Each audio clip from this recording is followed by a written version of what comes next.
Hi, I'm Shell from Shell Sweet Eats, and today I'm going to show you how to make cake pops into a fun spring treat just in time for Easter.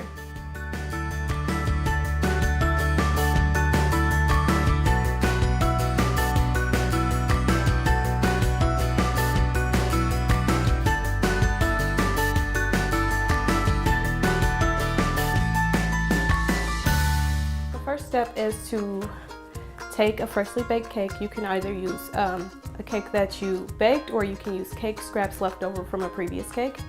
So you take your cake and you break it up into the food processor. You may not need to use the entire cake at one time. You take about a teaspoon of frosting and put it inside the food processor with your cake. There's no specific measurements. I kind of just eyeball it to get the dough to the consistency that I like.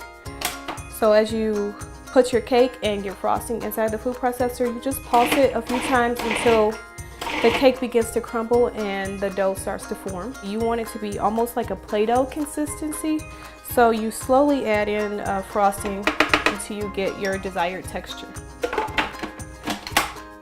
And as you're running your food processor, you will see that the dough will begin to form into a ball. So once your dough is like this, kind of a Play-Doh consistency, is very pliable, so you can mold it into whatever shape you like. Today I'm going to be using this 1.5 tablespoon scooper. I like to use a scooper so that the cake pops will be uniform in size. Or another option would be to use cake pop molds. You can find these online. I bought these from a local online shop. They also have them on Amazon, or sometimes they have them in the craft stores. You want to start by taking a scoop of the dough and you put it into your hand so you can roll the ball. So you just roll it like this into a ball, almost like you would do a cookie dough.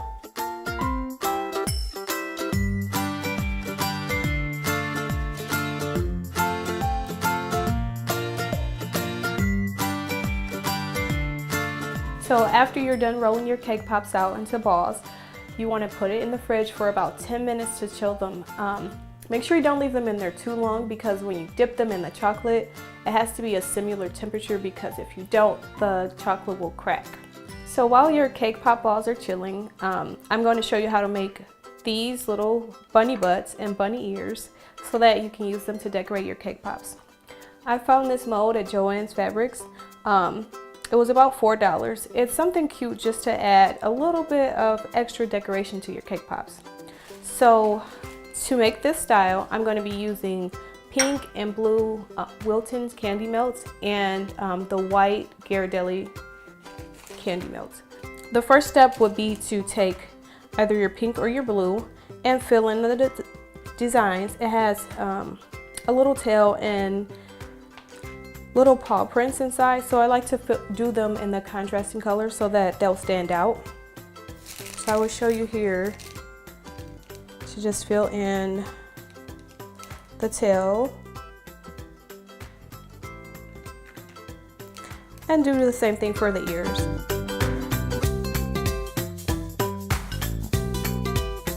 So after you've added your colored chocolate into your mold, you want to fill the rest of the mold with the white chocolate. Just squirt the white chocolate right on top. And for this, I don't want to fill it up too much because I don't want the chocolate piece to be so thick. So kind of just fill it halfway, just enough to cover the colored chocolate. Just tap it a few times to release any air bubbles and to smooth the chocolate out. Now you can let this sit on the counter until it hardens, or if you want to speed up the process, you can put it in the fridge for a few minutes just until the chocolate hardens, and then you flip your mold and pop them right out. Now that you've taken your cake pop balls out of the fridge, take your sticks. I'm using these 6-inch paper sticks. You want to dip it into your melted chocolate just to coat the tip a little bit. Take your cake pop ball and insert your stick in the bottom. Sometimes you'll see that the chocolate runs a little bit. You can smooth it out with your fingers, but it won't be visible once you dip the cake pop. Also, because your cake pops have been laying flat, you may have to squeeze them a little bit just to reform the shape. Like you see, this one has a flat side on the back, and if you just squeeze it a little bit and smooth it out, it'll go away. So the next step would be to dip your cake pops. You want to take your melted chocolate and hold it at an angle. Take your cake pop, insert it in the chocolate, and kind of roll it like this. I found it's good to get a little bit of extra chocolate here at the bottom of the stick because it helps to hold the cake pop onto the stick. After you've dipped your cake pop, you want to hold it over the bowl for a few seconds to let the excess chocolate drip off. You can even gently tap it on the edge of the bowl to kind of help the chocolate fall into the bowl. Once you've dripped off the excess chocolate, you can take your cake pop and sit it back onto your stand so that it can solidify. Sometimes your cake pops will get bubbles in them like this. You can use a toothpick and kind of pop the bubble and smooth it out a little bit. That way when it dries, you don't have that bubble there.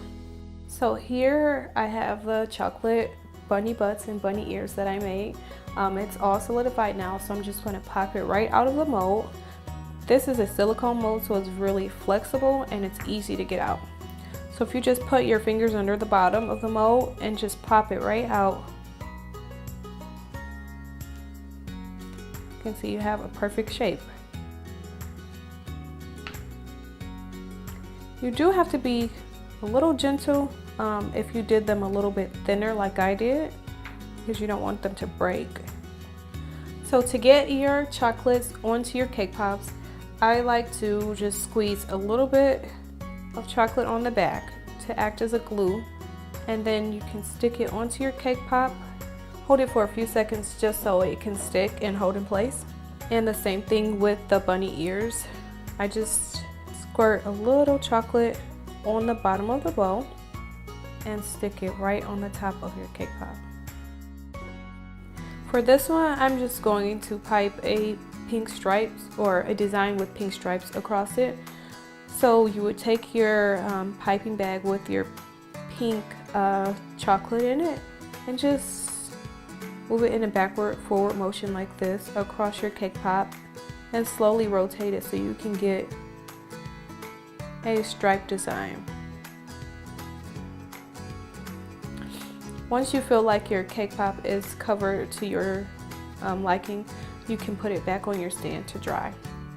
Pipe a few lines across the front, and you can hand place your sprinkle jimmies right on the line. So just sprinkle a few right on the line that you piped, and just repeat your steps until you get to the bottom of your cake pop. Just pipe a pretty thick line of chocolate, and then you can sprinkle your jimmies right on top.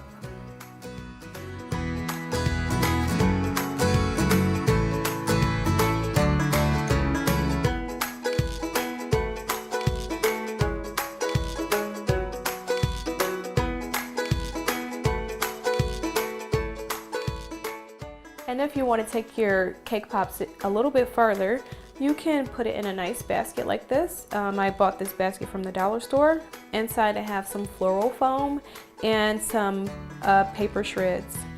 You can take your cake pops and arrange them inside of your basket, just sticking them inside of the floral foam to help hold it up. Just to make it a little more festive, you can add plastic eggs, and I have a few little candies here. You can either put the candies inside the eggs and add it to your basket, or you can just sprinkle them on top of the grass.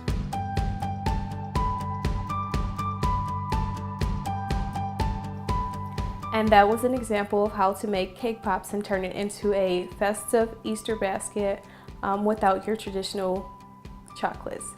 I'm Shell from Shell Sweet Eats. Thank you for baking with me.